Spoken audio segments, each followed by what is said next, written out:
আসসালামু আলাইকুম। ওকে। আমাদের এই এফএমসিয়ানদের বিসিএস রিলেটেড ডিসকাশন সবাইকে স্বাগত জানিয়ে শুরু করছি। আমি ডক্টর মোহাম্মদ আসিফ আকবর। আমি 42তম বিশেষ বিসিএস এ বর্তমানে পোস্টিং, আমার এরিয়া নড়াইল সদর হাসপাতাল, সেখানে আমি কর্মরত আছি ইমার্জেন্সি মেডিকেল অফিসার হিসেবে। তো আমাদের এই ডিসকাশনের মূল উদ্দেশ্য হচ্ছে যে নতুন যারা বিশেষ বিসিএস, যারা 48তম বিশেষ বিসিএস এ এবং পরবর্তী বিসিএস যারা আগ্রহী, বিশেষ করে এফএমসিয়ানরা, তাদের জন্য দিক নির্দেশনামূলক আমরা কিছু আলোচনা করতে যাচ্ছি, যেটা আমি মনে করি এবং আমরা সবাই মনে করি যে তাদের জন্য সহায়ক হবে। তো আমি অসংখ্য ধন্যবাদ জানাচ্ছি যে আজকে আলোচক যারা উপস্থিত আছেন। আমরা আশা করব যে আমাদের আলোচনাটা খুব প্রাণবন্ত হবে এবং এখান থেকে আমাদের জুনিয়র, সিনিয়র অথবা ব্যাচমেট যারা পরবর্তীতে বিসিএস এ আসবে, তাদের জন্য এটা সাহায্যকারী হবে। তো আমি আর কথা না বাড়িয়ে শুরু করছি। তো আমি প্রথমেই ডাক্তার মোহাম্মদ মুক্তি বিশ্বাসের কাছে যাব। মুক্তি আমার অনেক আগের, অনেক দিন, দীর্ঘদিনের রুমমেট, এবং আমরা একসাথেই মোটামুটি বিসিএস এর পথ চলায় অনেক পথ পাড়ি দিয়েছি। তো আমি জানি সেখান থেকে যে মুক্তি অনেক গুরুত্বপূর্ণ উপদেশ বিসিএস সম্পর্কে দিতে পারবে। মুক্তি, আহ তুই কি শুনতে পাচ্ছিস? হ্যাঁ, শোনা যাচ্ছে। হ্যালো মুক্তি। হ্যাঁ, হ্যাঁ, প্রিয়ম শুনতে পাচ্ছি। আচ্ছা, আমি এখন মুক্তিকে জিজ্ঞেস করতে চাচ্ছি। হ্যাঁ, জিজ্ঞেস করতে চাচ্ছি যে আজকে আমাদের বিশেষ 48তম বিশেষ বিসিএস এর ডেট ঘোষণা করা হয়েছে, সেটা হচ্ছে যে 18ই জুলাই। তো আবার আমরা জানি যে 46তম বিসিএস এর রিটেন আছে 24শে জুলাই।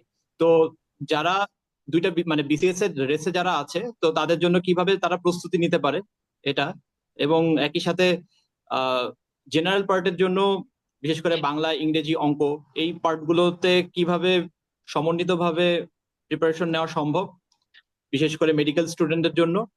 তো এই এই বিষয়গুলোতে যদি সংক্ষেপে একটু আলোচনা করিস, ধন্যবাদ।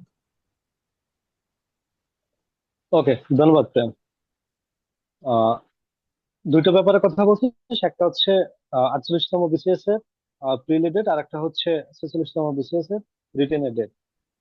যদি কেউ রিটেন ক্যান্ডিডেট হয়ে থাকে 46তম বিসিএস এর, সেক্ষেত্রে তো যারা রিটেনের প্রিপারেশন নিচ্ছে, এটা একটা বিশদ পড়াশোনা লাগে। আর কিসের প্রিলির জন্য এত ডেপথে পড়াশোনা করা লাগে না। সুতরাং যারা অলরেডি রিটেন দিচ্ছে, তাদের জন্য জেনারেল পার্টের জন্য আমার মনে হয় খুব একটা আলাদা করে ওদের প্রিপারেশন নিতে হবে। 48তম বিসিএস এর জন্য খুব একটা প্রয়োজন নাই, আছে বলে আমি মনে করি না। আবার ডাক্তার যারা 46তম বিসিএস এর রিটেন দিবে, তারা medical party as a medical student, তারা মেডিকেল পার্টটুকু আগের থেকে কিছু হলেও তাদের পড়াশোনা আছে, বা অনেকদিন ধরে হয়তো চর্চা করা হয় না, জাস্ট একটা সুপারফিশিয়ালি রিডিং দিলে হয়ে যাবে, বা কোশ্চেন করলে। তো এটা মেডিকেল পোর্শন নিয়ে যে কথা বলবো, আমার মনে হয় সে আরো ডিটেলসে বললে ভালো হবে। আমি জেনারেল পার্টটুকু নিয়ে আসি। আমরা ফোকাস করি যারা ইন্টার্ন আছে, অথবা হচ্ছে তার এক ব্যাচ সিনিয়র, ইমিডিয়েট সিনিয়র, এই সংখ্যাটা কিন্তু অনেক বেশি। আমরা যেটা দেখলাম, আমাদের 42তম বিসিএস এ সব থেকে বেশি সংখ্যক পরীক্ষার্থী ছিল আমাদের ব্যাচ ইন্টার্ন, বা আমাদের কয়েক ব্যাচ সিনিয়র। এবং ম্যাক্সিমাম পোর্শন কিন্তু যারা বিসিএস এ চান্স পেয়েছে, দেখবো আমরা আমাদের দুই তিন ব্যাচ সিনিয়র বা এরকমের। হাতে গোনা চারটা ব্যাচের মধ্যে মোটামুটি প্রায় সীমাবদ্ধ বলে চলে, এর বাইরে খুব একটা নেই, কারণ তারা অন্যান্য বিসিএস 39-এ বা আদার্স অন্যান্য যে রেগুলার বিসিএস ওখানে সে জয়েন করছে। তো আমাদের মূল ফোকাস রাখি আমরা যারা প্রথমবার দিচ্ছি স্পেশাল বিসিএস, সেইভাবে হচ্ছে প্রিপারেশনের জন্য আমি জেনারেল পার্টটুকু বলি। তো জেনারেল পার্টের যে সিলেবাস যেটা, সেটা হচ্ছে বাংলা ক্ষেত্রে হচ্ছে 20 মার্ক, এবং এইখানে ব্যাকরণের যেটা দেখলাম 15 মার্ক, আর সাহিত্য হচ্ছে 5 মার্ক। এবং সাহিত্যের ক্ষেত্রে আমার মনে হয় রবীন্দ্রনাথ ঠাকুর এবং কাজী নজরুল বাদে, বা বা রোকেয়া শাকাত হোসেন, এই কয়েকজন রাইটারের বাইরে আমরা খুব বেশি কিন্তু আমাদের পড়াশোনা বা আমাদের মেডিকেল স্টুডেন্ট নাই। যদি না কেউ বাংলা সাহিত্যে খুব বেশি চর্চা করে থাকে, পড়াশোনা করে থাকে, সেটা আলাদা ব্যাপার। আমি ইন জেনারেল জেনারেলাইজ করে বলতেছি, আমাদের বাংলা সাহিত্যে আমাদের পদচারণা আহামরি খুব একটা নেই। এবং এটা একটা প্লাস পয়েন্ট, এখানে শুধুমাত্র 5 মার্কের। তো 5 মার্কের মধ্যে আমি শুধু এটুকু বলি, কাজী নজরুল বা রবীন্দ্রনাথ ঠাকুর পেলে এখান থেকে একটা কোশ্চেন মাস্ট। বাকি 4টা কোশ্চেন কোথা থেকে হবে আমি জানি না, তবে এই দুইটা অবশ্যই পড়া উচিত। আর এছাড়া কমন 8 থেকে 10 জন রাইটার একটু পড়া উচিত। যেমন কয়েকটা নাম বললাম, বেগম রোকেয়া সাখাওয়াত হোসেন, বঙ্কিমচন্দ্র চট্টোপাধ্যায়, এরকমের আমরা তার আগে আমি একটু বলে নেই, আমি একটা বই ফলো করতাম, সেটা হচ্ছে বিসিএস পাওয়ার প্ল্যান নামে। তো সেম টাইমের আরো কয়েকটা বইয়ের বিজ্ঞাপন দেখলাম এবার। তো বিসিএস পাওয়ার প্ল্যান বইটায় ওইখানে আহ বিগত সালের যে বিসিএস এর পরীক্ষাগুলো, তো ওইখানে একটা স্ট্যাটিস্টিক দেওয়া যে এই টপিক থেকে এই বিসিএস এ এতগুলো কোশ্চেন আসছে, এই টপিক থেকে এতগুলো। সুতরাং আমরা যদি দেখি যে কোন টপিক থেকে সব থেকে বেশি কোশ্চেন আসছে, কোন রাইটার থেকে সব বেশি কোশ্চেন আসছে, তাহলে আমরা ইজিলি হচ্ছে যে কোনো মানুষ বা যে কোনো ক্যান্ডিডেট ধরতে পারবে যে না, আমার এইটার উপর আমার বেশি ফোকাস করা উচিত। তো আমি যেটা বলবো সেটা হচ্ছে, যেহেতু সময় অনেক কম, ব্যাকরণের উপর একটু ফোকাস করা উচিত। এবং সেক্ষেত্রে আমাদের ক্লাস 9-10 যে বইটা ছিল ওইটা বেস্ট। এবং যে কোনো MP3, কেউ জর্জ বা অনেক সময় অন্যান্য সিরিজের বিভিন্ন সিরিজের MP3 বই থাকে, ওইগুলো ওরা একটা ফলো করতে পারে। আমি আবারও বলছি, সাহিত্য থেকে আমাদের ব্যাকরণে বেশি ফোকাস করা উচিত, কারণ ব্যাকরণ মেডিকেল স্টুডেন্ট যারা, আমার মনে হয় না কারো কোনো এখানে ঘাটতি আছে অ্যাডমিশন টেস্টের সময় বা তার আগে। যখন পড়াশোনা ইন্টারমিডিয়েট আমরা পড়াশোনা করছি, তখন আমরা ব্যাকরণে মনে হয় না মিনিমাম লেভেলের একটা স্ট্যান্ডার্ড আমরা মেনটেন করছি বলেই হয়তোবা আমরা মেডিকেল লাইফে আমরা আসতে পারছি, বা সবার একটা ছিল, ক্যালিবার কারো কম না। তো ব্যাকরণের উপর ফোকাস করে আমাদের টার্গেট রাখা উচিত, আমি এখানে হাইয়েস্ট অ্যামাউন্ট নাম্বার পেতে পারি। আর ইংলিশের ক্ষেত্রে যেটা, ইংলিশ গ্রামারে 15 মার্ক, লিটারেচারে 5 মার্ক। ইংলিশ লিটারেচারে, বাংলা লিটারেচার থেকে ইংলিশ লিটারেচারে আমাদের অবস্থা আরো খারাপ। এবং খারাপ শুধুমাত্র যে পরীক্ষা দিচ্ছে শুধুমাত্র রেফারেন্স স্টুডেন্টের অবস্থা খারাপ ব্যাপারটা এমন না, বাংলাদেশের প্রত্যেকটা ক্যান্ডিডেটের একই অবস্থা, সবারই খারাপ। সুতরাং লিটারেচারের উপর খুব একটা ফোকাস না করে ইংলিশ গ্রামারের দিকে ফোকাস করা উচিত।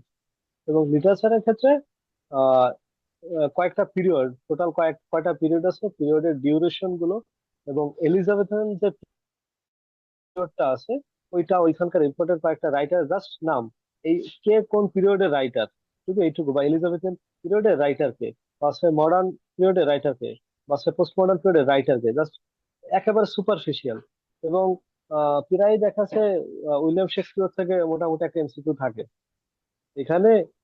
ডিটেলসে পড়ার দরকার নেই, বাংলা সাহিত্য অথবা ইংলিশ সাহিত্য যদি তার আগে একটু পড়া থাকে, ওখানে টাচ করতে চায় তার জন্য, সেটা হচ্ছে আমরা কিছু কিওয়ার্ড বা হচ্ছে কিছু ছন্দ, এগুলো রাইটারের নামের সাথে আমরা এগুলো একটু টেকনিক আমরা অবলম্বন করতে পারি।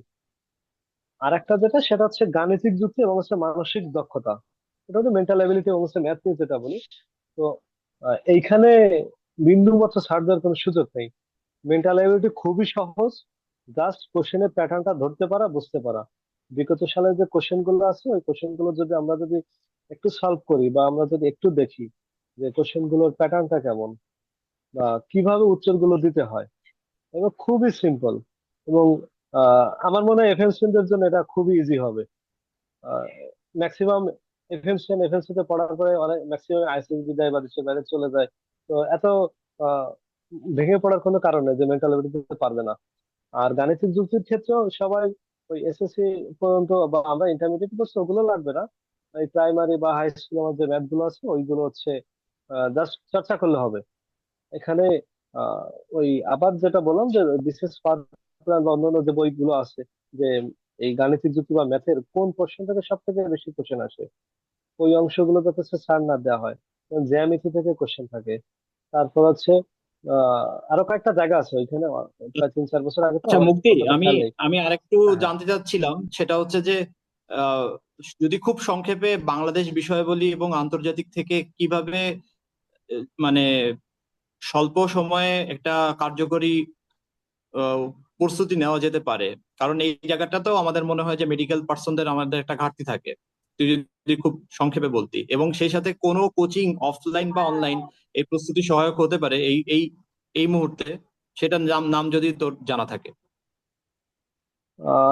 জেনারেল পার্টের জন্য আমার মনে হয় না যে কেউ কোচিং এ ক্লাস করবে, ওই সময় দিবে। মনে কর বাংলা ব্যাকরণ, এটা কোচিং এ তো কি কি পড়াবে? এটা না, পড়ানোর কিছু না। আমি বলতে চাচ্ছি যে ম্যাথ পড়ানোর কিছু সাধারণ নাই। জ্ঞান, সাধারণ জ্ঞান টপিকটা, সাধারণ জ্ঞান টপিকটাতে সাধারণ, কিভাবে প্রস্তুতি নেওয়া যায় এই মুহূর্তে? আচ্ছা, সাধারণ জ্ঞান থেকে ওইখানে আহ, যে সিলেবাসে যেটা দেখলাম, কৃষি অথবা হচ্ছে বাংলাদেশের যে ইতিহাস, তো প্রাচীন আমল দেখলাম হচ্ছে নেই, যতদূর সম্ভব আমার মনে পড়ে। তো প্রাচীন আমল নেই 1757 সাল থেকে, তখন থেকে বর্তমান সময় পর্যন্ত। তো রিসেন্টলি যেহেতু একটা গণ অভ্যুত্থান হয়ে গেছে, আমার মনে হয় বাংলাদেশে যে কটা এই পর্যন্ত যে দুইটা গণ অভ্যুত্থান হয়েছে, সেই গণ অভ্যুত্থান নিয়ে পড়া উচিত, বা 69-এর গণ অভ্যুত্থান, আর একটা গণ অভ্যুত্থান। এবং আহ আমরা যদি পলিটিক্যাল ভিউ যার যার আলাদা হতে পারে, অন্যান্য সময় আমাদের সময় যেটা, আমরা বঙ্গবন্ধুকে নিয়ে আমাদের প্রচুর পড়াশোনা করা লাগছে, পদ্মা সেতু নিয়ে প্রচুর পরিমাণ পড়াশোনা করেছে, বিভিন্ন প্রজেক্ট নিয়ে অনেক পড়াশোনা করা লাগছে, উন্নয়নমূলক যে এইগুলো, সুতরাং ওইগুলো এখন কিন্তু পড়াশোনা করা লাগতেছে না এখন। আহ মানে আমি আমি ভাষা, রিসেন্ট যে সিলেবাসটাতে দেখলাম যে 47 থেকে হ্যাঁ, 71 মুক্তিযুদ্ধের যে ইতিহাস, এটা এটা নিয়ে মনে হ্যাঁ, হয় না যে এবার প্রশ্ন আসার খুব একটা বেশি পসিবিলিটি না, আছে, খুব এবং খুব মানে বঙ্গবন্ধু খুব একটা এবং এই এই রিলেটেড খুব টপিক একটা গুলো আসবে আমার না, মনে হয় যে তবে এখন কিছুটা কম গুরুত্বপূর্ণ। হ্যাঁ, হ্যাঁ, খুব একটা আসবে না, তবে তো আহ জাতীয় চার নেতা মাওলানা ভাসানী, আহ এনাদেরকে নিয়ে, বা হচ্ছে শেরে বাংলা ফজলুল হক, হোসেন সৈয়দ সোহরাওয়ার্দী, বা জিয়াউর রহমানের যদি যে সিগনিফিকেন্ট জিনিসগুলো আছে, আমার মনে হয় এইগুলো একটু জেনে যাওয়া উচিত, কারণ এখান যে কোনো একটা থেকে কোশ্চেন চলে আসতে পারে। আর আদার্স যে টপিক আছে, সাম্প্রতিক বাংলাদেশের ঘটনা, আন্তর্জাতিক, এগুলো একটু আচ্ছা কারেন্ট অ্যাফেয়ার্স বা একটু নিউজ পেপার একটু রেগুলার পড়লে আমার মনে হয় হয়ে যাবে, কভার মুক্তি, এই করবে। এই এই ক্ষেত্রে, এই ক্ষেত্রে কি কোনো কোচিং এর নাম বা কোনো বইয়ের নাম বা কোনো গাইডের নাম কি মানে তুই রেকমেন্ড করতে পারিস কিনা? এখানে এখন বাজারে এইবার নতুন কি বই আসছে আমি জানি না। এই কিছু আছে না ডাইজেস্ট, বা খুব শর্ট করে গোছানো থাকে, এরকম কোন একটা ডাইজেস্ট বই কিনে নিলে, যে কোনো একটা ইসে কোম্পানি একটা ভালো দেখে একটা কোনো একটা ডাইজেস্ট বই কিনে নিলে যতটুকু হয় অতটুকুই পড়লে হবে। আর কোচিং কেউ করলে করতে পারে, কারণ কোচিং এ ক্লাস করবে, আবার ওই জিনিসটা পড়বে, এইভাবে ডাবল টাইম দিবে, আমার মনে হয় খুব একটা এই সময় পাওয়া যাবে না। তবে কেউ যদি সেরকম সময় দিতে পারে একনিষ্ঠ ভাবে, সেটা সে দিতে পারে। আচ্ছা, ঠিক আছে মুক্তি, অসংখ্য ধন্যবাদ আমাদের সাথে যুক্ত হওয়ার জন্য। আচ্ছা। তো মূল্যবান আমরা এতক্ষণ ধরে ডক্টর মুক্তি বিশ্বাসের উপদেশ এবং পরামর্শ শুনছিলাম। আমরা আলোচনার এই পর্যায়ে আমরা যেতে যাচ্ছি ডাক্তার আচ্ছা, মোয়ামেন। প্রিয়ম, প্রিয়ম, আমি একটু হ্যাঁ, ইন্টারাপ্ট করতে যাচ্ছি। হ্যাঁ। আচ্ছা, হ্যাঁ, যেটা হ্যাঁ, বললি যে বইয়ের বইয়ের ব্যাপারে, হ্যাঁ, আমার ক্ষেত্রে যেটা হয়েছিল যে গাজী মিজানুর রহমান নামে একটা বই আমি কিনেছিলাম, এবং ওখানে খুব শর্ট করে তোর ইংলিশ গ্রামার, বাংলা, তারপর ম্যাথেও কিছু ছিল, যদিও ম্যাথ এনাফ না, বাট আমার মনে হয়েছে যে ইংলিশ আর বাংলাটা এবং হচ্ছে সাধারণ জ্ঞানের কিছু অংশ ছিল যেটা খুব হেল্পফুল হয়েছিল আমার জন্য, মানে মানে কমন ছিল অনেক, এখন কিরকম আচ্ছা, হবে জানি না, কিন্তু আমার জন্য খুব হেল্পফুল ছিল আর কি। এটা মানে আমি অনেককেই রেকমেন্ড করেছি, সো এটা একটু দেখতে পারে। আচ্ছা, আচ্ছা মৌ, ধন্যবাদ। আচ্ছা, তুই হ্যাঁ, যেহেতু হ্যাঁ, কথা শুরু করেছিস, তাহলে তুই ফ্লোরটা নিয়ে নে। হ্যাঁ। আমি খুব আচ্ছা, সংক্ষেপে আচ্ছা। তো তুই তো পরিচয়টা দিয়ে আহ, কথা হুম। শুরু করার জন্য তোকে হ্যাঁ। অনুরোধ জানাচ্ছি। যে বিষয়ে সেটা হচ্ছে যে আচ্ছা। মূলত এফএমসিয়ানদের বাস্তবতায় যেটা আমরা দেখতে পাই যে যারা শহরাঞ্চলে মেয়েদের মধ্যে যারা বড় হয়েছে, হুম, হুম, তাদের প্যারেন্টস এর অনেকেরই হচ্ছে ড্রিম থাকে এবং তাদের নিজেরও থাকে যে বিসিএস চাকরির প্রতি তাদের একটা আগ্রহ থাকে। কিন্তু তারা আবার এটাও ভাবে যে আমি মেয়ে হিসেবে ঢাকার বাইরে যে পোস্টিং এরিয়াতে যে আমরা কোনো হুম, সমস্যার হুম, সম্মুখীন হব কিনা, বা হুম, আমাদের কোনো হুম, প্রবলেম হুম, হবে কিনা।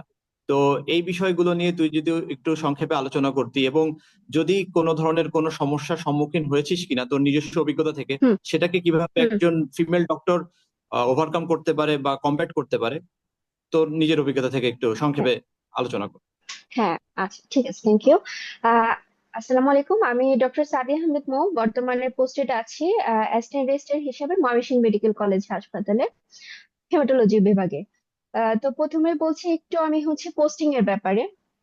যেটা প্রথম পোস্টিংটা হবে গ্যাজেটের পরে, এটা ইউজুয়ালি পেরিফেরি মানে সদর উপজেলা হেলথ কমপ্লেক্সেই হয়, সেক্ষেত্রে অনেকের হচ্ছে সাব সেন্টারের পোস্টিং হতে পারে। কিন্তু ঢাকার কাছে যে ডিস্ট্রিক্ট গুলো আছে, ইউজুয়ালি গাজীপুর, টাঙ্গাইল সদর, মানিকগঞ্জ, খুব একটা এইসব জায়গায় পোস্টিং হয় না। আচ্ছা, আর যেটা হয় যে ইউজুয়ালি সবার হচ্ছে হোম ডিস্ট্রিক্ট যেখানে, সেই উপজেলাগুলোতে পোস্টিং হয় হয়তো বা কিছু, যেমন আমার ক্ষেত্রে হয়েছিল আমার বাসা টাঙ্গাইলে, কিন্তু আমার প্রথম পোস্টিংটা ছিল হচ্ছে গোপালগঞ্জ সদরে। তো প্রথমে আমি আসলে একটু নার্ভাস ছিলাম যে এত দূরে কিভাবে, বাট আসলে যখন জয়েন করি তখন কোনো প্রবলেম হয়নি। এখন আসি আমি উপজেলা হেলথ কমপ্লেক্সে যে পোস্টিং হবে, সেখানে ডিউটি শিডিউলটা ইউজুয়ালি 3 ধরনের হয়। এটা 50 বেডের ইউজুয়ালি হয়, এবং সেখানে ইমার্জেন্সি, আউটডোর, ইনডোর ম্যানেজ করা লাগে একজন মেডিকেল অফিসার হিসেবে। ইমার্জেন্সিতে ইউজুয়ালি 3টা শিফটিং থাকে, মর্নিং, ইভিনিং, নাইট, বা 8 ঘন্টা বা 12 ঘন্টা এভাবে ডিউটি করা হয়ে থাকে। ইমার্জেন্সিতে আসলে উপজেলা পর্যায়ে তো খুব বেশি ম্যানেজমেন্ট করার সুযোগ নেই, কারণ ইনভেস্টিগেশনের স্বল্পতা থাকে, কিছু ট্রিটমেন্ট দেওয়ারও স্বল্প থাকে। সেক্ষেত্রে শুধু প্রাইমারি ট্রিটমেন্ট দিয়ে যেগুলা আমাদের রাখার মতো, মানে আমি ম্যানেজ করতে পারবো, সেই পেশেন্ট গুলাকে আমি ভর্তি দিতাম। এবং যাদের ম্যানেজ করার মতো না, তাদের সদর হসপিটাল অথবা বিভাগীয় কোনো হসপিটালে আমি রেফার করে দিতাম।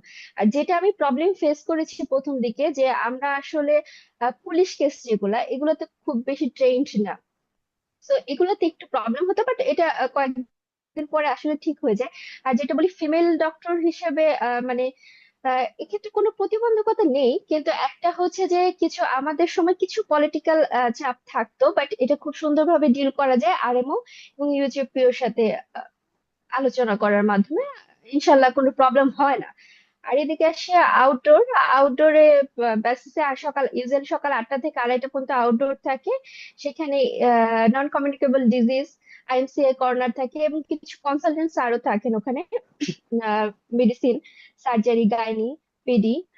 তো এগুলা পেশেন্ট, আউটডোর পেশেন্ট ডিল করতে হয়, এবং খুব বেশি ক্রিটিক্যাল পেশেন্ট না, নর্মাল হাইপারটেনশন, ডায়াবেটিস এর পেশেন্ট গুলো ডিল করা লাগে। এবং আমাদের হসপিটালে যে ড্রাগ গুলো সাপ্লাই থাকে সেগুলো প্রোভাইড করতে হয়। আর ইনডোরের ব্যাপারে একটু সতর্ক থাকতে হয়, কারণ ইনডোরে এমন পেশেন্টই ভর্তি দিতে হবে যেগুলো আমি ইভিনিং, নাইটে, যখন আমার কোনো সিনিয়র সাপোর্ট ইউজুয়ালি থাকে না, আমি যাতে ম্যানেজ করতে পারি, এই ধরনের পেশেন্টে আমি ইনডোরে বেশি ভর্তি দিতাম।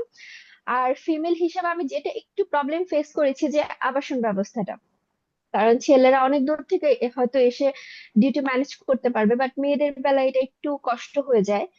ম্যাক্সিমাম হাসপাতালেই দেখা যায় কোয়ার্টার ব্যবস্থা থাকে। তো যদি কোয়ার্টার অ্যাভেলেবেল থাকে, সেক্ষেত্রে কোয়ার্টারে সিট পাওয়া যায়। আর না থাকলেও উপজেলাতে দেখা যায় বাসার বিভিন্ন ব্যবস্থা থেকে, সেক্ষেত্রে ম্যানেজ করে নেওয়া যায়, আসলে খুব একটা সমস্যা হয় না। আর যদি কলিগরা থাকে, সেক্ষেত্রে ডরমেটরি সিস্টেম করে থাকা যায়, আমি যেটা ছিলাম আর কি। আর ছুটি মোটামুটি ম্যানেজ হয়, আমরা ক্যাজুয়াল লিভ নিয়ে ছুটি ম্যানেজ করেছি। আর ডিসঅ্যাডভান্টেজ একটা আছে, যে পোস্টিং এর ব্যাপারে ইউজুয়ালি যদি বাসা থেকে দূরে পোস্টিং হয়, সেক্ষেত্রে একটু প্রবলেম হয়, কিন্তু এটা আসলে টেম্পোরারি। এটা এটা মানে যখন 2 বছর পার হয়ে যাবে, কেউ যখন পোস্ট গ্রাজুয়েশন একটা পরীক্ষা দিবে, সেক্ষেত্রে ডিপ্লোমা রেসিডেন্সিতে সে ডেপুটেশন পাবে। তো তখন সে মুভ করতে পারবে তার প্রিফার্ড চয়েস জায়গাতে। এছাড়া এফসিপিএস যখন দিবে, বা যদি কোনো ডিগ্রি নাও থাকে, সেক্ষেত্রে সে অ্যাপ্লিকেশন করে, ডিজি হেলথে অ্যাপ্লিকেশন করে কোনো একটা সদর হসপিটাল অথবা বিভাগীয় শহর হসপিটালে ট্রান্সফার হতে পারবে, সেটা সমস্যা নেই। এই তো মোটামুটি, তাছাড়া আর তেমন বড় কোনো প্রবলেম আমার মনে হয় যে উপজেলাতে যদি এনজয় করে আমরা কাজ করতে পারি, সেক্ষেত্রে ওয়াইড একটা নলেজ নেওয়া যায়, কারণ অনেক ধরনের পেশেন্ট এখানে ডিল করতে হয়। শুধু একটা নির্দিষ্ট সীমার মধ্যে যে পেশেন্ট থাকবে সেটা না, অনেক ধরনের পেশেন্ট দেখে আসলে অনেক জ্ঞান অর্জন করা যায়, পড়াশোনাও করা যায়। কারো যদি ডিগ্রি না করা থাকে, সেখান থেকে ডিগ্রি করা পসিবল, সবই পসিবল। সো মানে অত টাফ কিছু মনে হয়নি আমার কাছে উপজেলাটা। একটু টেকনিক্যালি চললে আসলে ভালোই। এই তো আর কি। না, বুঝতে পেরেছি। আমরা, হুম, আমার মনে হয় যে ডাক্তার সাদিয়া যেভাবে বললেন তাতে এফএনসিয়ানদের মধ্যে যারা ফিমেল ডক্টর, যারা সামনে বিসিএস এর প্রতি যাদের আগ্রহ, তারা আরো বেশি অনুপ্রাণিত হবে। যে আসলে আমরা ফেসবুকে বা বিভিন্ন মুখের কথা শুনে যতটুকু যা মনে করি, বাস্তবতে আসলে এত বেশি প্রতিকূলতা না, বা প্রতিকূলতা থাকলেও না, সেটা একজন বিসিএস ক্যাডার সময়ের সাথে সাথে সেটাকে মানিয়ে চলতে বা ম্যানেজ করতে সেটা সক্ষমতা অর্জন করে। তো এটা বিসিএস এর চাকরিরই পার্ট, ট্রেনিং এর পার্ট।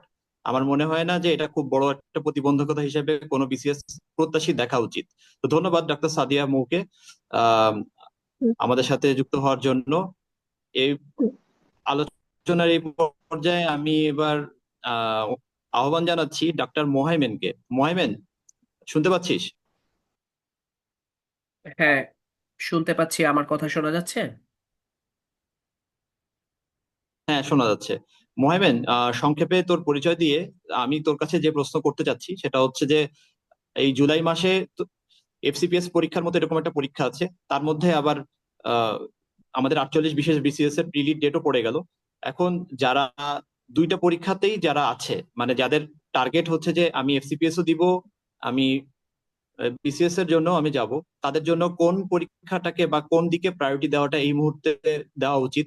এবং যারা বিসিএস প্রত্যাশী, যারা বিসিএস এর জন্য, তাদের হাতে খুব বেশি সময় নেই, 6 উইকস এর মতো আছে মোরলেস। তো এই স্বল্প সময়ে তাদের লাস্ট টাইম স্ট্র্যাটেজি কি হওয়া উচিত বলে তুই মনে করিস? সংক্ষেপে যদি বলিস আমাদেরকে। ধন্যবাদ প্রিয়ম। আমি ডক্টর মোহাইমেন। আমি আম, মংলা উপজেলা স্বাস্থ্য কমপ্লেক্সে সহকারী সার্জন হিসাবে পোস্টেড আছি, বাট অ্যাটাচমেন্টে আমি বর্তমানে কুর্মিটোলা জেনারেল হাসপাতালে মেডিকেল অফিসার হিসেবে আছি, মেডিসিন আর আইসিইউ বিভাগে। তো খুবই একটা ভাইটাল প্রশ্ন। এই প্রশ্নটার সাথে আমার নিজেরও প্র্যাকটিক্যাল একটা মিল আছে। সেটা হচ্ছে যে আমি কিন্তু বিসিএস এর জন্য প্রিপারেশন নিয়েছি শুধুমাত্র 2 মাস, প্রিলির কথা যদি আমি বলি। সো এখানে ক্যান্ডিডেটরা 6 সপ্তাহ পাচ্ছে, একটু কম। বাট আমি 2 মাসের প্রিপারেশনে কিন্তু প্রিলিটা ক্র্যাক করেছিলাম। সো আমি মনে করি যে 6 সপ্তাহ খুবই short time, but at the same time এখানে বুঝতে হবে যে ক্যান্ডিডেটদের কম্পিটিশন করতে হবে উইথ ইচ আদার। সময় সবার জন্যই কম, বাট অলরেডি অনেকেই কিছুটা অভ্যস্ত আছে এটার সাথে। মেডিকেলে পড়ার সাথে, যেহেতু জুনিয়র ব্যাচগুলোই এটাতে অ্যাটেন্ড করবে, অনেকটা সুপারফিশিয়াল প্রশ্ন হয়। সো লাস্ট মোমেন্ট স্ট্র্যাটেজি আমি একই সাথে বলে দিচ্ছি যে মূলত মেডিকেল সেক্টরের জন্য যে খুবই সুপারফিশিয়াল প্রশ্নগুলো পড়তে হবে, খুব বেশি ডিপে যাওয়ার দরকার নেই। এবং জেনারেল পার্ট এবং অন্যান্য যেগুলো আছে ইতোমধ্যে মুক্তি ব্যাখ্যা করেছে। এবং আরেকটা জিনিস হচ্ছে, পরীক্ষার হল অনেক সময় ফেভারেবল এনভায়রনমেন্ট থাকে না, যেমনই থাকুক না কেন এসব নিয়ে বদার করা বা চিন্তা করার কোনো প্রয়োজন নেই। আমরা 42 বিসিএস আর একটা প্রবলেম ফেস করেছিলাম আমাদের পরীক্ষার সময়, কিন্তু প্রশ্নপত্র ওখানে একটা প্রশ্নের সাথে একটা প্রশ্ন লেগে যাচ্ছে।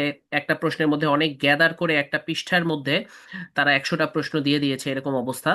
সো এই ক্ষেত্রে ক্যান্ডিডেটদের কিন্তু হচ্ছে মানে খুব কেয়ারফুল থাকতে হবে যে সে এমসিকিউ যেহেতু একটার জায়গায় আরেকটা দাগিয়ে না আসে, ওইটা দরকার হলে সে প্রশ্নপত্রে টিক দিয়ে যাবে বা যেভাবেই হোক তার এটা ম্যানেজ করতে হবে। এবং টাইম ম্যানেজমেন্টটা খুবই ইম্পর্টেন্ট, অন্য যে কোনো পরীক্ষার মতোই এখানে কিন্তু টাইমটা খুব সুন্দর করে হিসাব করে তাকে পুরো জিনিসটা ক্যালকুলেট করে যাতে আমি সবকিছু টাচ করতে পারি। এটার জন্য আমার মতে বেস্ট স্ট্র্যাটেজি হচ্ছে সবার আগে মেডিকেল পোর্শনটা অ্যান্সার করা, তারপরে হচ্ছে জেনারেল নলেজ বাংলা ইংলিশ এগুলো আগে অ্যান্সার করে লাস্টে হচ্ছে ম্যাথটা রাখা। কারণ ম্যাথটা ক্যালকুলেট করতে হয়, একটু চিন্তা ভাবনা করে অ্যান্সার দিতে হয়, সেজন্য। আর যেটা আমি 100% শিওর সেটা আগে দাগিয়ে আসলাম, অন্য যেগুলা হচ্ছে আম, যেটা হচ্ছে একটু সময় লাগবে বা ভাবতে হবে সেটা পরে। আর আরেকটা কোশ্চেন ছিল এফসিপিএস পার্ট 1-এর সাথে সাংঘর্ষিক টাইমিংটা। এইটা আমি এফসিপিএস পার্ট 1 পরীক্ষাটা কিন্তু যখন দেই তখন আমার বিসিএস ভাইভা ছিল, বিসিএস ভাইভার সাথে ওই সময়টা সাংঘর্ষিক ছিল সেপ্টেম্বর 2022-এ। তো আসলে বিষয়টা হচ্ছে প্রিলির সাথে এফসিপিএস পার্ট 1-কে সাংঘর্ষিক করাটা খুবই রিস্কি একটা বিজনেস। স্পেশালি এখন ক্যান্ডিডেটরা খুবই অল্প সময় পাচ্ছে। আমার মতে এই সময় ক্যান্ডিডেটদের এইবারের পার্ট 1 এক্সামটা অ্যাটেন্ড না করাটাই ভালো হবে, আনলেস তার খুব সেখানে স্ট্রং গ্রিপ থাকে। আমার মতে পার্ট 1 পরীক্ষা দেওয়ার সুযোগ 6 মাস পর পর আসবে, কিন্তু স্পেশাল বিসিএস এটা নেক্সট কবে আসবে এটা আমরা কেউ জানি না। এমন হতে পারে এটা 3-4 বছরে আর হলো না। সো এটা একটা বিশাল সুবর্ণ সুযোগ যে ক্যান্ডিডেটদের জন্য, যে তারা এই এক্সামটা অ্যাপিয়ার করে গভর্নমেন্ট জবে জয়েন করবে। এবং পার্ট 1 এক্সাম বা অন্য এক্সামকে আপাতত ভবিষ্যতের জন্য স্থগিত করাটা বেটার অপশন মনে হয়। আচ্ছা, ধন্যবাদ মোহাইমেন। আমি আরেকটা প্রশ্ন করতে চাই সম্পূরক। সেটা হচ্ছে যে হোয়াই বিসিএস? কেউ যদি কম্পেয়ার করতে চায় যে মানে প্রাইভেট সেক্টরের সাথে বিসিএস এর যদি তুলনা, মানে বিসিএস এ তো আমরা জানি যে একটা পোস্টিং এর জব, এবং হচ্ছে যে আহ, কোনো একটা জায়গায় বদলি হওয়ার একটা বিষয় থাকে। সেই ক্ষেত্রে একজন ক্যান্ডিডেট কেন বিসিএস এর লাইফটাকে বা বিসিএস জব লাইফটাকে সে চুজ করবে? আচ্ছা, ভেরি গুড কোশ্চেন। আসলে এটা যে কোনো গভর্নমেন্ট জবের জন্যই তো এটা অ্যাপ্লিকেবল, বাট বিসিএস ইটসেলফ একটা জব এবং এটা একটা ব্র্যান্ড। এই জিনিসটা আমাদের মনে রাখতে হবে।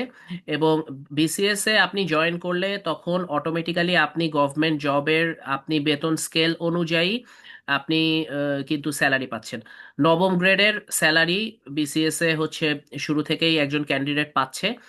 আমরা যেটা দেখি বিভিন্ন ক্লিনিক হসপিটালে যারা প্রাইভেট সেক্টরে থাকে তাদের অনেক সময় বেতন নিয়ে অনেক ধরনের ইস্যুস ফেস করতে হয়। এই জিনিসগুলো আপনাকে গভর্নমেন্ট জবে ফেস করতে হবে না। এটা একটা খুবই ভ্যালিড একটা ইস্যু। তবে কিছু সমস্যা অবশ্যই আছে, যেমন এখানে যদি আর যেমন মৌ ইতিমধ্যে বলল যে হচ্ছে পোস্টিং সংক্রান্ত একটা ইস্যু আছে। পোস্টিংটা আপনাকে অ্যাডজাস্ট করার জন্য একটু সমস্যা হয়, অনেক সময় ট্রেনিং পোস্ট পেতে এফসিপিএস সেক্টরে যারা আছে তাদের জন্য একটু টাফ হয় এইটা। যারা প্রাইভেট ক্যান্ডিডেট আছে তাদের জন্য কিছুটা easier, but at the same time recently BCPS কিন্তু বিভিন্ন নিয়ম করেছে, তাদেরকেও এখন বিসিপিএস অনুমোদিত ইনস্টিটিউটেই যেতে হবে। সো এইটা আসলে এখন হয়তো বা কতটুকু অ্যাপ্লিকেবল আমি এটা শিওর না। আর আরেকটা খুবই ইম্পর্ট্যান্ট একটা পয়েন্ট হচ্ছে বিসিএস যখন একজন একটা গভর্নমেন্ট জবে থাকে, বিসিএস এ থাকে, এটা রোগীদের কাছেও প্রাইভেট প্র্যাকটিসের ক্ষেত্রেও কিন্তু এটা একটা খুবই আলাদা ভ্যালু ক্যারি করে। এবং বিসিএস এ একজন জয়েন করার পরে উপজেলাতে তার চেম্বার প্র্যাকটিস করার সুযোগ আছে। সেখান থেকেও সে তার রেগুলার স্যালারির পাশাপাশি বেশ কিছু এক্সট্রা ইনকাম করতে পারে, শুধু পেরিফেরিতে না। এটা যখন সে সেন্ট্রালি আসবে তখনও সে কিন্তু এই ধরনের এক্সট্রা অ্যাডিশনাল ইনকামের সাথে জড়িত থাকতে পারে, যেটা অনেক সময় এইচএমও যারা থাকে তাদের জন্য খুবই ডিফিকাল্ট হয়। সো এইটা আসলে অনেক বিস্তর আলোচনা করা যাবে আজকে, যেহেতু আমাদের সময় কম। আমি চাচ্ছি আম, আপাতত আমরা প্রিপারেশনটা নিয়েই হচ্ছে কথা বলি, পরবর্তীতে যারা কোয়ালিফাই করবে তাদেরকে নিয়ে আমরা আলাদা একটা সেশন ইনশাল্লাহ করব। অবশ্যই আমি এই প্রসঙ্গে বলে রাখি যে আমাদের এই সেশনের পরে একটা টেলিগ্রাম গ্রুপ খোলা হবে বিসিএস ক্যান্ডিডেট অ্যাসপিরেন্টদের নিয়ে, এফএমসিয়ান। সেই টেলিগ্রাম গ্রুপে আমরা ফার্দার বিসিএস রিলেটেড আলোচনাগুলোকে এগিয়ে নিয়ে যাব। তো ধন্যবাদ ডক্টর মোহাইমেন আবিরকে আহ, মূল্যবান মতামত দেওয়ার জন্য। আলোচনার এই পর্যায়ে আমি ডক্টর খালেদুরকে চাচ্ছি। ডক্টর খালেদুর, তুমি কি শুনতে পাচ্ছ? আসসালামু আলাইকুম ভাই। হ্যাঁ ভাই, শুনতে পাচ্ছি। ওয়ালাইকুম সালাম খালেদুর। হ্যাঁ, খালেদুর, তুমি সংক্ষেপে তোমার পরিচয় দিয়ে তোমার কাছে আমি যে প্রশ্ন জানতে চাচ্ছি সেটা হচ্ছে যে তুমি নিজেও ইন্টার্নশিপের মধ্যে পড়াশোনা করে 42 বিসিএস ক্র্যাক করেছো রিলি। তো ইন্টার্ন যারা করছে তারা এই ব্যস্ততার মধ্যে কিভাবে স্বল্প সময়ের মধ্যে প্রিলির জন্য গুছিয়ে এবং কার্যকরী একটি প্রস্তুতি নিতে পারে, এটি সম্পর্কে তুমি যদি কিছু বলো। এবং বিসিএস এর মেডিকেল পার্টের জন্য বিশেষ করে anatomy, physiology, community medicine, forensic medicine সহ যে টপিক গুলাকে নতুন ভাবে এই বিশেষ বিসিএস এ রাখা হয়েছে আমরা দেখছি, যেটা আগে ছিল না। তো এই ফরেনসিক কমিউনিটি মেডিসিনের এই টপিক গুলাকে তোমার এই মেডিসিন বা অন্যান্য ক্লিনিক্যাল সাবজেক্টের সাথে কিভাবে পড়া যেতে পারে, কোনো গাইড বা কোনো কোচিং এর সাহায্য নেওয়া লাগতে পারে কিনা, তুমি যদি এটা একটু গুছিয়ে বল। ধন্যবাদ। আসসালামু আলাইকুম ভাই, অনেক ধন্যবাদ। আমি ডাক্তার খালিদুর রহমান, আইএমও হিসাবে মেডিসিন বিভাগ, ঢাকা মেডিকেলে কর্মরত আছি। আচ্ছা, আমার কাছে দুইটা প্রশ্ন বলা হয়েছে যে এই স্বল্প ইন্টার্ন সময় কিভাবে প্রিপারেশনটা নেওয়া যায় স্বল্প সময়ের মধ্যে, আর মেডিসিন পার্টটাকে নিয়ে। আচ্ছা, বিষয়টা হচ্ছে যে আমরা মোটামুটি প্রায় 13 জনের মতো সম্ভবত আমরা হচ্ছে এফএমসি 17 যারা হচ্ছে ইন্টার্ন টাইমে প্রিপারেশন নিয়েছিলাম, এবং আলহামদুলিল্লাহ সম্ভবত 12 জনেরই আলহামদুলিল্লাহ শেষ পর্যন্ত আমরা বিসিএস ক্র্যাক করতে পারছি আর কি। এবং যার একজনের হয়নি সেটা আসলে ভাগ্যের জন্য হয়নি, যেটা আপনার ওই ভাইভাতে গিয়ে সমস্যা হয়েছিল কোনো একটা, বাট এটা একেবারে লাক ছিল আর কি। তো তার মানে এটা সম্ভব যে আপনি হচ্ছে যে ইন্টার্ন টাইমে এটা প্রিপারেশন নিয়ে এটা পসিবল যে বিসিএস ক্র্যাক করা যাবে। আচ্ছা, যেহেতু এটা স্পেশাল বিসিএস, এটা অনেক সংখ্যক ডাক্তার নিবে, সো আপনার কম্পিটিশন অন্য জেনারেল বিসিএস চাইতে কিন্তু একটু কম। দ্যাটস ওয়াই এটা কিন্তু পসিবল। আমি প্রথমেই যেটা বলবো যে আমরা যেটা চাই, যারা যে বিসিএস জবে আমি এন্টার করছি, আমি যেটা পার্সোনালি মনে করি এই মুহূর্তে তার সম্পূর্ণ ধ্যান ধারণা হতে হবে বিসিএস কেন্দ্রিক, যে আমার মাথায় সেট আপ নিবো, আমি ঘুমাবো খাবো সব বিসিএস কেন্দ্রিক। কারণ মাত্র 1.5 মাস, এই 1.5 মাস আমি হচ্ছে মানে কোনো কিছুই চিন্তা করবো না। আমার সামনে জীবনে ঈদ অনেক আসবে, কারো যদি বিয়েও থাকে, আমি মানে বলতেছে সেটা পরে, আগে মানে এই মাত্র 1.5 মাস তাকে আগে কাজে লাগাতে হবে। এটা আগে যদি মাথার মধ্যে সেট করতে পারি যে না আমি এটাই শেষ বিশেষ, আমি এটা দিব, তাহলে এটা পসিবল। আগে এই জিনিসটা মাথার মধ্যে সেট করাটা জরুরি যে আমি এই চাকরিটা করতে চাই এবং এটাই আমার শেষ, আমি এটা নিতে চাই। এটা হলো 1 নাম্বার বিষয়। 2 নাম্বার বিষয় হচ্ছে এটা প্লেসমেন্ট ওয়াইজ একটু ভেরি করে যে কে কোন সাবজেক্টে প্লেসড আছে, সেই সাবজেক্টের ফাঁকা টাইম গুলা কিরকম, সেই অনুযায়ী একটু হয়তো পড়ার সময়টা ভ্যারি করবে। বাট এটা বের করে নিতে হবে, নিজেকেই বের করতে হবে। এবং আমি বলবো 6 থেকে 8 ঘন্টা, যার যার ক্ষেত্রে 10 ঘন্টা যদি পারে, অবশ্যই পড়াশোনার টাইম বের করতে হবে। এবং মাত্র 1.5 মাস, খুব বেশি কিন্তু টাইম না। দ্যাটস ওয়াই আমি মনে করি যে এটা বের করতে হবে এবং এটা আমি পড়বো। এটা আমি মানে এর বাইরে যাওয়ার কোনো সুযোগ নাই। যেহেতু এটা একটা জব, এটা একটা সুযোগ আসছে, অপরচুনিটি, আমি যদি অপরচুনিটি কাজে না লাগাই, আমি যেমন অ্যাডমিশনের সময় চিন্তা করছি যে আমি হচ্ছে মেডিকেলে চান্স পাওয়া লাগবে, তো সেই রকম এই জবটাকে যদি আমি মানে মাথার মধ্যে ওইভাবে সেট করতে পারি, আমি টাইম বের করতে পারবো, কোনো ব্যাপার না। এই মুহূর্তে আপাতত ইন্টারনে কি শিখছি না শিখছি ওটা পরের ব্যাপার। আগে কোনোরকম গিয়ে আমার টাইম বের করতে হবে যে আমি 6 থেকে 8 ঘন্টা বা কার ম্যাক্সিমাম 10 ঘন্টাও যদি পড়তে পারি, এটা হচ্ছে আমার জন্য বেটার। এটা আমি বের করব, এটা কার কোন প্লেসমেন্ট আছে সেই অনুযায়ী বের করতে হবে। সামনে ঈদটাকেও এখন আর গুরুত্ব দেওয়ার তেমন কোনো সুযোগ নাই, স্পেশালি এই টাইমটাতে। এটা আমার আমার একান্তই পার্সোনাল মত, আমি যদি এই অবস্থায় থাকতাম আমি যেটা করতাম আর কি। আচ্ছা, নাম্বার 3 হচ্ছে এখন প্রিপারেশন। এই মেডিকেল সাবজেক্টে যে প্রিপারেশন গুলো, আমি শুরুতে গতকালকেও একটা কথা বলতেছিলাম যে প্রিপারেশনটা হচ্ছে কি আমার একটা গাইড দরকার, যে আমাকে কেউ যদি গাইড করে কাজটা করা কিন্তু ইজি হয়। তো আমি নিজে নিজে যখন পড়বো দেখা যাবে যে মানে পড়াগুলো অনেকটা হ্যাপাজার্ড হবে, বা কোনগুলো থেকে কোশ্চেন আসে আমি হয়তো অতটা বুঝতে পারবো না। এই মুহূর্তে বিসিএস এ যে কোশ্চেন গুলো হয় সেটা হচ্ছে খুব সুপারফিশিয়াল, এফসিপিএস পার্ট 1 এর কোশ্চেন বা এমডিএমএস এর চাইতে অনেক বেশি সুপারফিশিয়াল কোশ্চেন। তো তাই তার আমার কাছে যেটা মনে হয়, দুইটা অপশন আছে। একটা হচ্ছে আমরা যে অ্যানাটমি, ফিজিও, ফরেনসিক, কমমেড এবং হচ্ছে বাকি যে গাইড গুলো অন্তত পড়ছি, গাইডের যেগুলো হচ্ছে ইম্পর্টেন্ট যে কোশ্চেন গুলো, ইম্পর্টেন্ট যেগুলো আমরা জানি যে রিটেনের যে ইম্পর্টেন্ট কোশ্চেন, এই ইম্পর্টেন্ট কোশ্চেন গুলা পড়া, ওখান থেকে এমসিকিউ আসবে। এটা একটা। যেমন ফরেনসিকের ক্ষেত্রে আমি বলতে পারি যে হচ্ছে প্রত্যেকটা পয়জনিং এর হচ্ছে অ্যান্টিডট, প্রত্যেকটা পয়জনিং এর ওই মেকানিজম অফ অ্যাকশন, এই টাইপের কোশ্চেন গুলো, যে একটা পয়জনিং থেকে এই টাইপের ইয়াগুলো আসতে পারে, এখানে তার ডেফিনেশন আসবে না। কমবেডের ক্ষেত্রে সেম ওই স্নেক যে বাইট আসতে পারে, স্নেক বাইট থেকে। হ্যালো ভাই, হ্যাঁ স্নেক বাইটটা খুবই গুরুত্বপূর্ণ। স্নেক বাইট কোনগুলা পয়জনাস স্নেক আছে, তারপরে হচ্ছে নন পয়জন। শোনা যাচ্ছে তো মনে হয়। হ্যাঁ হ্যাঁ, শোনা যাচ্ছে খালিদুর, হ্যাঁ বলো। পার্সপেক্টিভে খুবই গুরুত্বপূর্ণ একটা হচ্ছে টপিকস। হ্যাঁ, এখান থেকে হচ্ছে পয়জনাস স্নেক কোনগুলা, নন পয়জনাস স্নেক কোনগুলা, এটা একটা ইম্পর্টেন্ট। তারপর হচ্ছে অ্যান্টিভাইরাল কি, কোথা থেকে তৈরি করা হয়, এই টুকটাক মানে কোশ্চেন গুলাই কিন্তু দিবে। এখানে আপনার ডিপে যাওয়ার কোনো হচ্ছে সুযোগ নাই, এটা হচ্ছে আমার যেটা মনে হয়। এবং তাহলে আমরা সিট গুলোও পড়তে পারি। একটা হচ্ছে যে আমাদের যে গাইড গুলো আছে, যে রিটেনের জন্য যে ইম্পর্টেন্ট যে কোশ্চেন গুলো ছিল সেগুলো আমরা দেখতে পারি।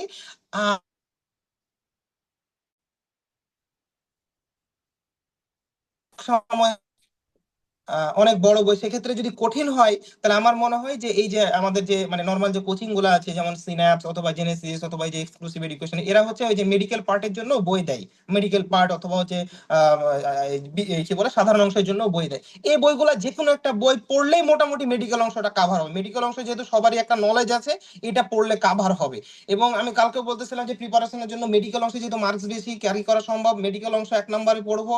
2 নাম্বার হচ্ছে বাংলা, ইংরেজি, অঙ্ক এবং এই যে মানসিক দক্ষতা। এগুলা হচ্ছে আপনি লাইন ওয়াইজ যেতে পারবেন, যে এগুলা যদি আমরা মানে প্রিপারেশন নিয়ে আমার কমন পড়বে, ব্যাকরণ কমন পড়বে, হয়তো ডিরেক্ট না আসলে আপনি নিয়ম জানলে কমন পড়বে।